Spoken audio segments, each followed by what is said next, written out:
The date was August 8, 1963. It was a day that would go down in history, forever etched in the annals of crime. The place, a railway bridge near the quaint village of Bridego, Buckinghamshire, England. This serene location was about to become the epicenter of a sensational crime. A gang of 15 men, their faces hidden in darkness, were about to pull off one of the most audacious heists in history. They moved with precision, each step carefully calculated. Their target, a Royal Mail train traveling from Glasgow to London, laden with a king's ransom in used banknotes. The train was a moving fortress, but the robbers were undeterred. This was no ordinary robbery. It was a meticulously planned operation orchestrated by a criminal mastermind with nerves of steel and a taste for the finer things in life. He had spent months, if not years, planning every detail. The scale of the robbery shocked the nation. It was not just the amount stolen, but the sheer audacity of the act that left people in disbelief. The robbers made off with over £2.6 million, a staggering sum at the time, equivalent to tens of millions today. It was a haul that would make headlines around the world. Newspapers ran banner headlines, and the public was captivated by the audacity of the crime.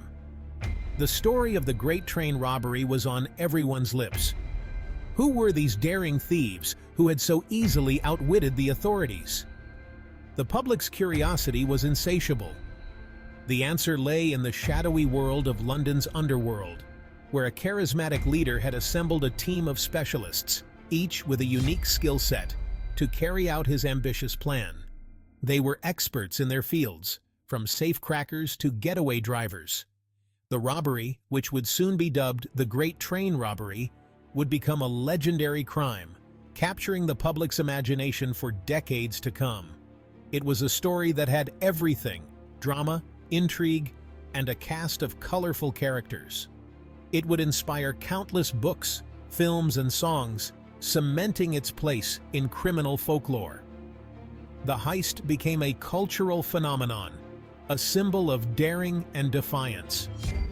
But for the perpetrators, the thrill of the heist would be short-lived, as the long arm of the law slowly closed in, leading to a dramatic pursuit, daring escapes, and ultimately, justice served. The authorities were relentless, and the robbers' days of freedom were numbered. At the heart of this daring operation was Bruce Reynolds, a charming and ruthless criminal with a penchant for high-stakes gambling and living on the edge. Reynolds thrived in the world of risk and reward, always pushing the boundaries of what was possible. Reynolds was a master planner, known for his meticulous attention to detail and his ability to assemble and command a team of skilled accomplices.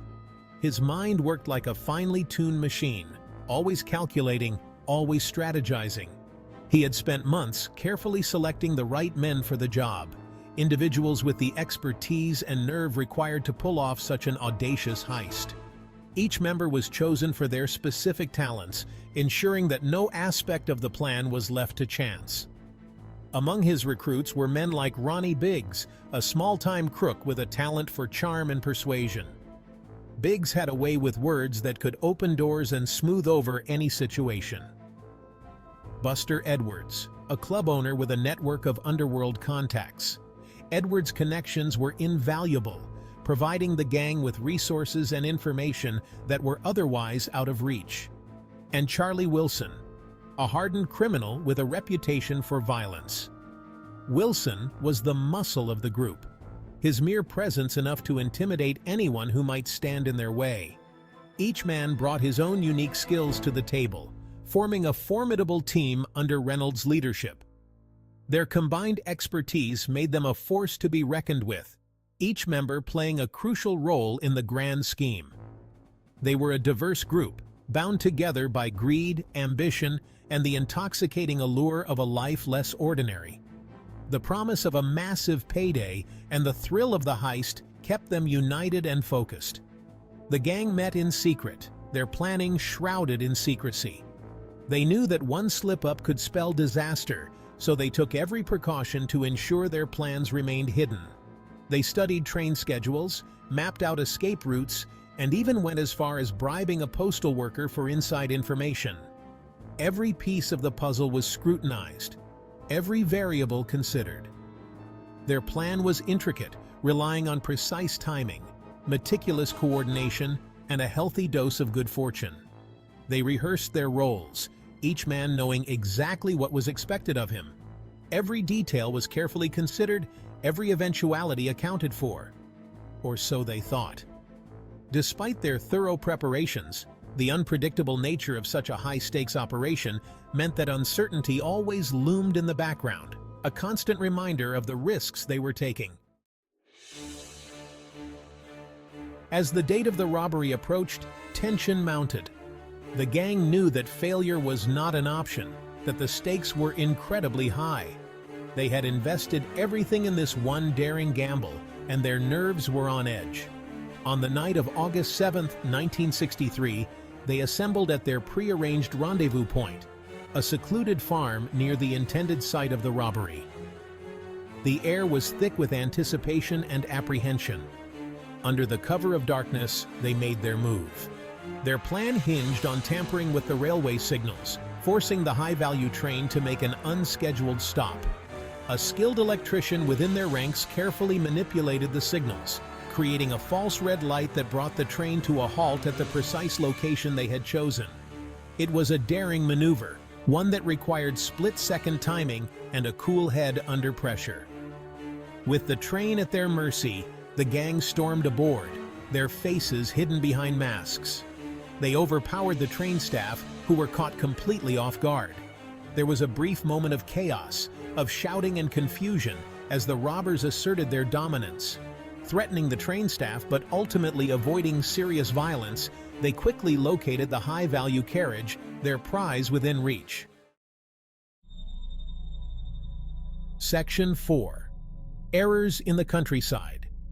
The robbers, initially jubilant with their success, made a crucial mistake. Instead of fleeing the scene immediately, they decided to hide out at Leatherslade Farm, a remote hideout they had prepared in advance. They believed they had ample time to lie low before the authorities caught wind of their whereabouts. This decision, born out of a misguided sense of security, would prove to be their undoing.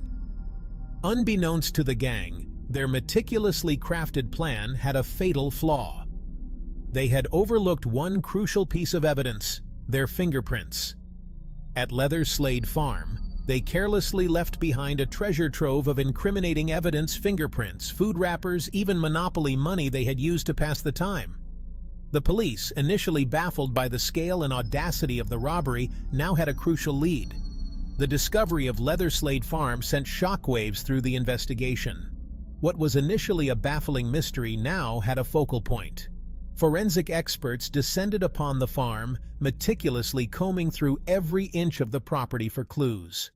The evidence they found was damning, providing a direct link to the robbers and their accomplices. Section 5. The law closes in. The police, led by the tenacious Detective Superintendent Jack Sly, launched a massive manhunt. The eyes of the nation were on them as they worked tirelessly to track down the perpetrators of the audacious heist. The pressure to bring the robbers to justice was immense, fueled by public outrage and a thirst for retribution. One by one, the gang members were apprehended. Some were caught quickly, their luck running out as the dragnet tightened. Others, like Reynolds, managed to evade capture for several years, living as fugitives, constantly looking over their shoulders. The trial, when it finally came, was a media sensation, captivating the nation and cementing the Great Train Robbery's place in criminal history. The trial of the Great Train Robbers was a spectacle unlike any other. Newspaper headlines screamed about the audacity of the crime, the audacity of the defendants, and the audacity of their defense. The public were enthralled, following every twist and turn of the legal battle with bated breath. Despite their best efforts to escape justice, the long arm of the law had prevailed. The robbers were found guilty and sentenced to lengthy prison terms. Section 6. A Jailbreak for the Ages. While most of the gang were now behind bars, the story of the Great Train Robbery was far from over. One member in particular had no intention of fading quietly into the annals of criminal history. Ronnie Biggs, sentenced to 30 years for his role in the heist, had other plans. He had a reputation as a charming rogue, a lovable rascal, and his audacious escape from prison would only enhance his notoriety. In July 1965, after serving just 15 months of his sentence, Biggs made a daring escape from Wandsworth Prison, scaling the wall with a rope ladder and fleeing in a waiting furniture van.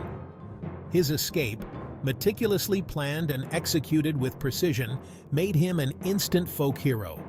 He had thumbed his nose at the establishment, outwitting the authorities once again. Biggs's escape sparked a media frenzy. He became a symbol of daring and defiance, his face plastered across newspapers and television screens. He was a fugitive, yes, but also a celebrity, a living embodiment of the public's fascination with the Great Train Robbery. His life on the run would take him across continents, always one step ahead of the law, his legend growing with each daring exploit.